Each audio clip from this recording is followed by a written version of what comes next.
آج کل دنگوں اور فسادات کا ماحول جاری ہے. کبھی کہیں پر ماحول خراب ہو جاتا ہے اور دنگے کی ایک شکل واقع ہو جاتی ہے. اب غور کرنے کی بات یہ ہے کہ کیا اس کے پیچھے کوئی سازش کام کر رہی ہے یا یہ اچانک قائم ہو جاتا ہے، یہ اچانک واقع ہو جاتا ہے. سوچنے کی بات تو یہ ہے.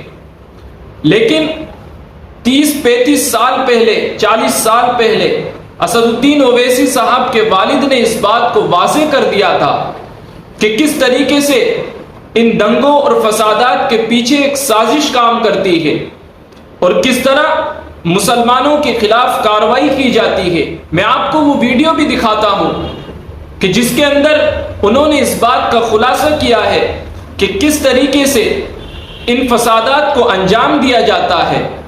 یہ ویڈیو بہت اہم اور بہت ضروری ہے. آپ اس ویڈیو کو ضرور دیکھیے اور بغیر اسکپ کرے اس ویڈیو کو پورا دیکھیے، جس سے آپ کو یہ بات معلوم ہو جائے گی کہ کس طریقے سے فسادات کو انجام دیا جاتا ہے. ویڈیو اچھی لگے تو آپ اس کو شیئر ضرور کیجیے. کہ ہندوستان میں ایک منظم منصوبے کے تحت ایک کام کیا جاتا ہے اور ہم لوگ اس بات کو محسوس نہیں کرتے. ایک منظم منصوبے کے تحت کام ہوتا ہے.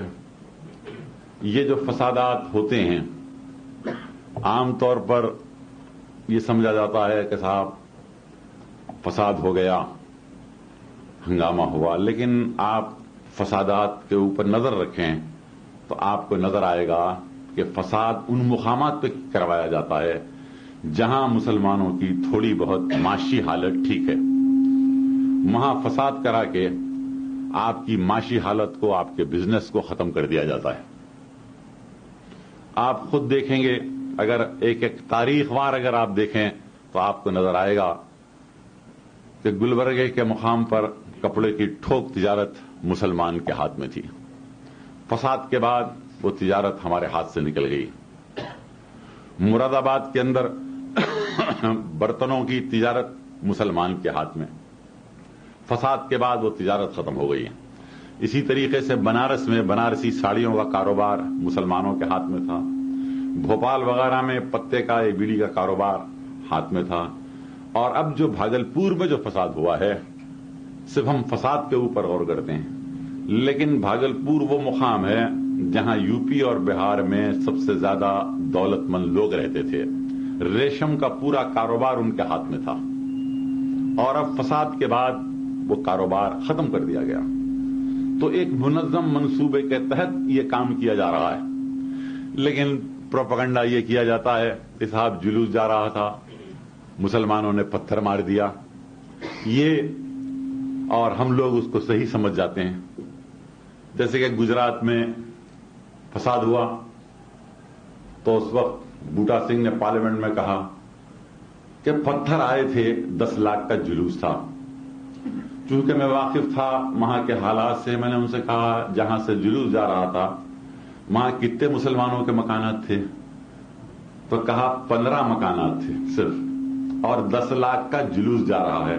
میں نے کہا مکان میں لوگ تھے؟ تو کہا نہیں، وہ ڈر کے پہلے سے ہی خالی کر دیے تھے. تو پھر کیا اجنہ پتھر مار رہے تھے؟ آپ بتائیے کیا تھا؟ آپ خود اندازہ کر سکتے ہیں. اگر یہاں سے کوئی 10 لاکھ کا جلوس جائے تو آپ میں، میرے میں یہ جرت ہو سکتی ہے کہ ہم پتھر ماریں؟ ہم تو ختم ہو جائیں گے، ہمارے بیوی بچے.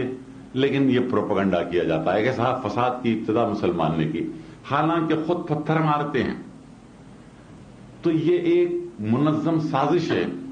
اس لیے ہے کہ دستور میں ہریجنوں کو، پسماندہ طبقے کو مراعات دی گئی کہ ان کو اوپر اٹھایا جائے.